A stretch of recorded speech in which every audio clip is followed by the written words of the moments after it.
अस्सलाम वालेकुम दोस्तों, कैसे हैं आप। अब तक ये चैनल आपने सब्सक्राइब नहीं किया, सब्सक्राइब कीजिए, साथ घंटी का निशान है उसको लाजमी दबाइए और इस वीडियो को लाइक कर दीजिए। दोस्तों, सुप्रीम कोर्ट ऑफ पाकिस्तान में नई लड़ाई शुरू हो गई है। अब तक चीफ जस्टिस उमर अता बंदयाल और जस्टिस काजी फैज ईसा आमने सामने थे। सुप्रीम कोर्ट ऑफ पाकिस्तान दो दड़ों में तकसीम हो गई थी, लेकिन अब दोस्तों मामला यह है कि उमर अता बंदयाल ने इमरान नियाजी का साथ छोड़ दिया है। वो इमरान नियाजी जिसको उम्मीदें थी कि सुप्रीम कोर्ट ऑफ पाकिस्तान उसके बचाव के लिए सामने आएगी, उसका बचाव करेगी, लेकिन बजाहिर यह नजर आ रहा है कि उमर अता बंदयाल को अपनी शिकस्त नजर आ रही है। रिटायरमेंट को अब चंद दिन बाकी हैं और अगला चीफ जस्टिस काजी फैज ईसा ने बनना है, लेकिन इससे कबल ही दोस्तों बड़ा वार किया है और उमर अता बंदयाल के करीबी जज जस्टिस मज़ाहिर नकवी ने, जो जस्टिस काजी फैज ईसा के करीब जज हैं जस्टिस तारिक मसूद, उन पर संगीन इल्जामात लगा दिए हैं। बाकायदा अब 2 सफ़ात पर मुश्तमिल एक खत चीफ जस्टिस उमर अता बंदयाल को जस्टिस मज़ाहिर नकवी ने लिखा है और उस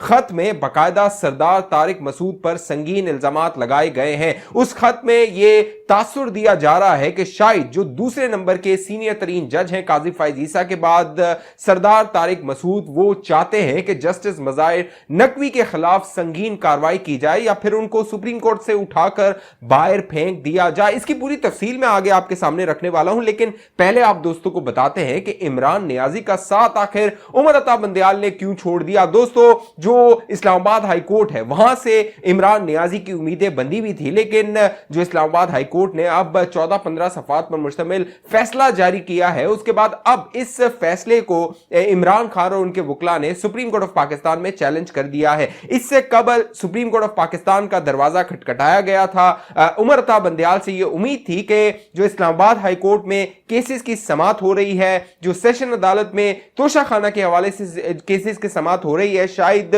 चीफ जस्टिस उमर अता बंदयाल इमरान खान को कोई रिलीफ फराम कर देगा। लेकिन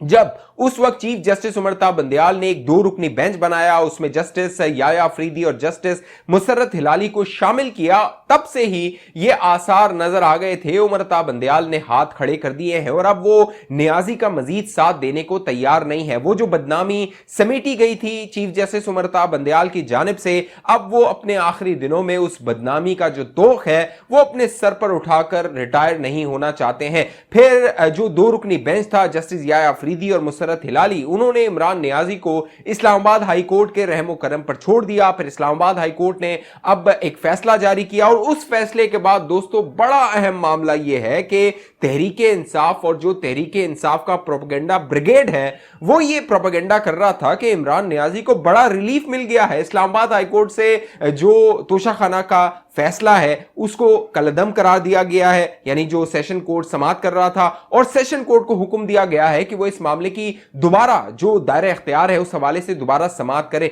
लेकिन जो तहरीरी फैसला जब मंजर आम पर आया, वो जो तहरीके इंसाफ के इमरानडू ब्रिगेड और प्रोपेगेंडा ब्रिगेड ने मिठाइयां खाई थी दोस्तों, उनकी उल्टियां, ऐसी उल्टियां इन्होंने की हैं कि वो इनके हलक से जो है वो उतरी नहीं थी, वो बाहर आ गई। हुआ ये कि जब वो तहरीरी फैसला पढ़ा गया तो उसमें मामला ये था कि जज हुमायूं दिलावर, जिसने इमरान खान के खिलाफ फैसला देना है, तमाम शवाहिद और उसके खिलाफ इस्लामाबाद हाई कोर्ट ये तहरीके इंसाफ वाले गए हुए थे, तो जस्टिस आमिर फारूक ने ऐसा फैसला दिया कि दोबारा इमरान नियाजी को उठाकर उसी जज हुमायूं दिलावर के आगे फेंक दिया कि जाओ, अब फैसला तो तुम्हारा ये हुमायूं दिलावर ही करेगा, चाहे जितने दलाइल और जितनी तावीलें उसके सामने देनी है जाकर दो। अब फिर मामला ये हुआ कि अब इस फैसले को जो इस्लामाबाद हाई कोर्ट का है सुप्रीम कोर्ट ऑफ पाकिस्तान में चैलेंज किया जा चुका है। लेकिन इससे कबल ही जो सुप्रीम कोर्ट का 2 रुकनी बेंच था उसने एक फैसला दिया, फिर उस 2 रुकनी बेंच के हवाले से दोबारा एक सुप्रीम कोर्ट में पिटीशन दायर की,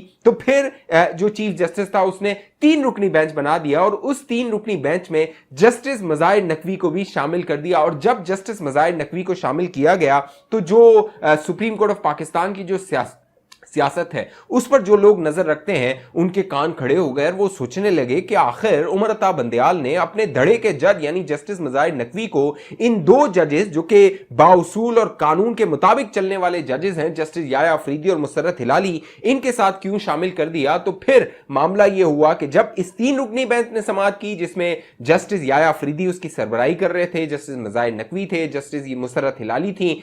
जब इन्होंने फैसला दिया तो दोबारा इन्होंने इमरान नियाजी को उठाकर इस्लामाबाद हाईकोर्ट के रहमो करम पर छोड़ दिया। फिर मामला यह हुआ कि जस्टिस मज़ाहिर नकवी ने अपने आप को इस बेंच से अलग कर दिया, वो लाहौर चले गए और फिर एक और जज को इस बेंच में शामिल किया गया, जस्टिस हसन अजहर रिजवी। फिर उसने जो फैसला दिया वो भी वही फैसला दिया जो पहले फैसला दिया था, दोबारा इस्लामाबाद हाईकोर्ट के रहमो करम पे छोड़ दिया। तो इमरान नियाजी को अब सुप्रीम कोर्ट से तो दोस्तों कोई रिलीफ नहीं मिल रहा और उमर अता बंदियाल ने लगता यह है कि इमरान नियाजी के लिए हाथ खड़े कर दिए हैं। लेकिन जो जस्टिस मज़ाहिर नकवी है इसका मामला बड़ा दिलचस्प है दोस्तों। जस्टिस मज़ाहिर नकवी के बारे में एक रेफरेंस सुप्रीम जुडिशियल काउंसिल में ज़ेरे समात है, वहां पर जस्टिस मज़ाहिर नकवी पे यह इल्जाम लगाया गया है कि उसने जो प्रॉपर्टीज खरीदी, जो उसके पास जायदाद है, जिसकी उसकी जो मालियत है, वो जो अपने टैक्स गोशवारे हैं, जो 2 नंबरी इमरान नियाजी करता रहा है ना कि तोशाखाना के तोहफे ले लिया, फिर उनको बेच दिया, फिर उनको अपने गोशवारों में शामिल नहीं किया और फिर दलील ये दे रहा है कि वो तो मेरे तोहफे थे इसलिए मैंने उनको शामिल नहीं किया।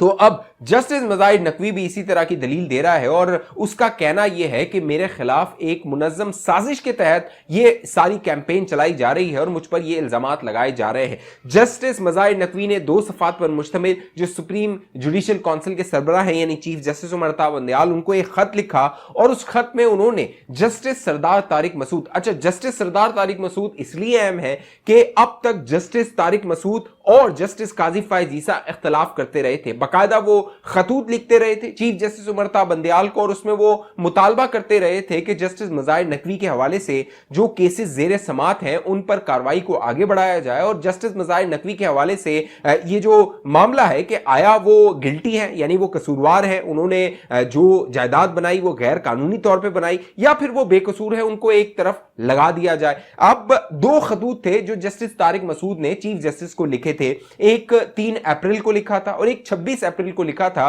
और उसमें चीफ जस्टिस उमर अता बंदियाल से जस्टिस तारिक मसूद ने मुतालबा किया था कि इस मामले की जो supreme court of Pakistan supreme judicial council में समाअत होनी है उस कार्रवाई को शुरू किया जाए, आगे बढ़ाया जाए और इसका कोई फैसला किया जाए। फिर मामला यह हुआ कि चीफ जस्टिस उमर अता बंदियाल ने वो जो कंप्लेन थी जो मज़ाहिर नकवी के खिलाफ थी उसको जस्टिस सरदार तारिक मसूद को भिजवा दिया और इसके पीछे जो उमर अता बंदियाल की सियासत और चाल थी वो ये थी कि वो तारिक मसूद को भिजवा दे, तारिक मसूद उसको देख ले, उस पर फैसला कर दे और फिर यह मामला सुप्रीम जुडिशियल काउंसिल में आया और चीफ जस्टिस उमर अता बंदियाल किसी तरह अपने होते हुए यानी रिटायरमेंट से पहले मज़ाहिर नकवी को रिलीफ दे दे, उसे क्लीन चिट दे दे। लेकिन जो जस्टिस मज़ाहिर नकवी था उसको नजर आया कि तारिक मसूद तो वो जो कंप्लेन भिजवाई गई थी उसको रख के बैठ गया है और उस पर अपनी कोई राय नहीं दे रहा, क्योंकि अब जब चीफ जस्टिस ने रिटायर हो जाना है तो फिर काजी फायज ईसा ने आ जाना है। तो पूरी जो सियासत है ना दोस्तों उसको समझिए कि काजी फायज ईसा ने आना है,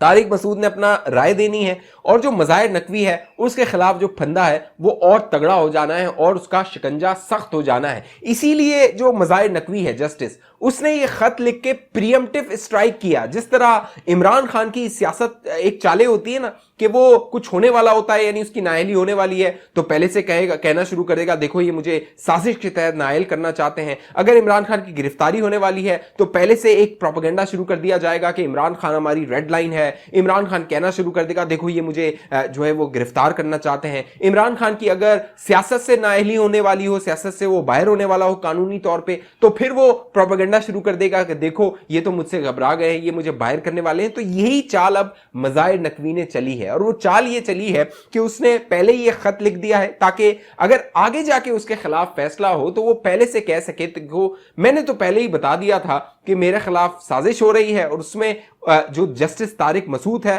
वो शामिल है, उसकी पूरी एक सोची समझी साजिश है और जो आने वाला चीफ जस्टिस है काजी फायज ईसा उसका नाम नहीं लिखा जस्टिस मज़ाहिर नकवी ने। आगे जाके पहले से एक पूरी प्लानिंग की जा रही है, आगे जाके जस्टिस काजी फायज ईसा को भी टारगेट किया जाएगा। तो ये पूरी जो साजिश है वो अब तैयार हो गई है और सुप्रीम कोर्ट के अंदर दोस्तों अब तक जो लड़ाई हो रही थी, एक धड़ा था 8 जजेस का जो उमर अता बंदियाल के साथ था और 7 से 8 जजेस जो थे वो काजी फायज ईसा के साथ थे। अब जब काजी फायज ईसा चीफ जस्टिस बन जाएगा तो एक नई लड़ाई शुरू होने वाली है। अगर आपको यह लग रहा है कि जस्टिस काजी फायज ईसा के चीफ जस्टिस बनने के बाद जो सुप्रीम कोर्ट के मामलात हैं वो ठंडे हो जाएंगे, वहां पे जो सियासत हो रही थी वो खत्म हो जाएगी, तो ऐसा नहीं होने जा रहा। जो उमर अता बंदियाल का धड़ा है वो जो अगला चीफ जस्टिस होगा काजी फायज ईसा उसके लिए मजीद मुश्किलात पैदा करेगा और उसकी जो बुनियाद है वो जो ये जो 2 सफ़ात का खत है उसने रख दी है कि मज़ाहिर नकवी ने अभी से प्रीएम्प्टिव स्ट्राइक कर लिया है कि